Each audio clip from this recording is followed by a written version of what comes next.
ভাবুন তো, একজন মানুষ কলেজে 3 বার ফেল করল, চাকরির জন্য যেখানে গেল সেখান থেকে শুধু না শুনল।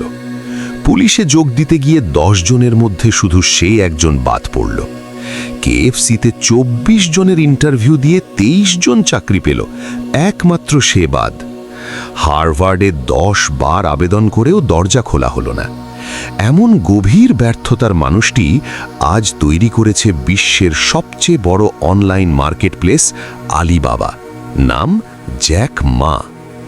জ্যাক মার জীবন শুরু হয় সাধারণ চীনা পরিবারে। ছোটবেলা থেকেই স্বপ্ন ছিল বড় কিছু করার, কিন্তু কলেজে ভর্তির পরীক্ষায় প্রথম 3 বার সম্পূর্ণ ফেল। চতুর্থবার গিয়ে কোনো মতে সুযোগ পেল। চাকরি খুঁজতে গিয়ে প্রতিটা দরজায় ধাক্কা খেল।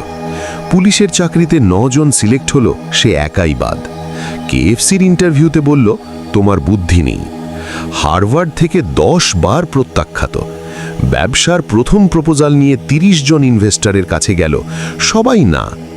ব্যর্থতা তার পিছু ছাড়ছিল না, কিন্তু জ্যাক মা থামল না। সে বলতো, ব্যর্থতা আমার শিক্ষক, আমি এখনো শিখছি। একদিন ইন্টারনেটের জগতে পা দিয়ে তিনি বুঝলেন এটাই ভবিষ্যৎ। চীনে ইন্টারনেট ছিল নতুন, কিন্তু তিনি দেখলেন সুযোগ। অল্প টাকা, শূন্য অভিজ্ঞতা নিয়ে বন্ধুদের সাথে বসলেন। প্রথমে আলিবাবা নামে একটা ছোট সাইট বানালেন, চীনা কারিগরদের পণ্য বিশ্বে বিক্রি করার জন্যে। কেউ বিশ্বাস করেনি, ইনভেস্টররা হাসল, কিন্তু জ্যাক বললেন, আজ যদি না করি কাল কেউ করে ফেলবে। ধৈর্য আর পরিশ্রমের জোরে আলিবাবা বড় হতে লাগল।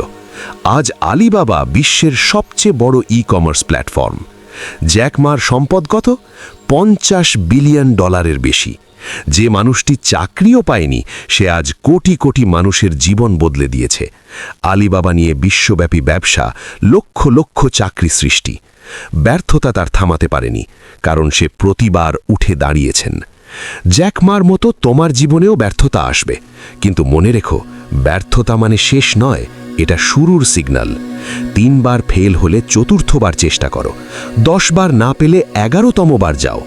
তুমি যদি আজ হাল ছাড়ো, স্বপ্নটা অন্য কেউ নিয়ে যাবে। উঠে দাঁড়াও, চলতে থাকো, সাফল্য অপেক্ষা করছে। এই ভিডিও যদি তোমাকে একটুও অনুপ্রাণিত করে, লাইক করো, শেয়ার করো, আর কমেন্টে লিখো তোমার ব্যর্থতা থেকে ঘুরে দাঁড়ানোর গল্প। সাবস্ক্রাইব করে বেল আইকন টিপো, আরও মোটিভেশন পাবে। চলো শুরু করি আজ থেকেই।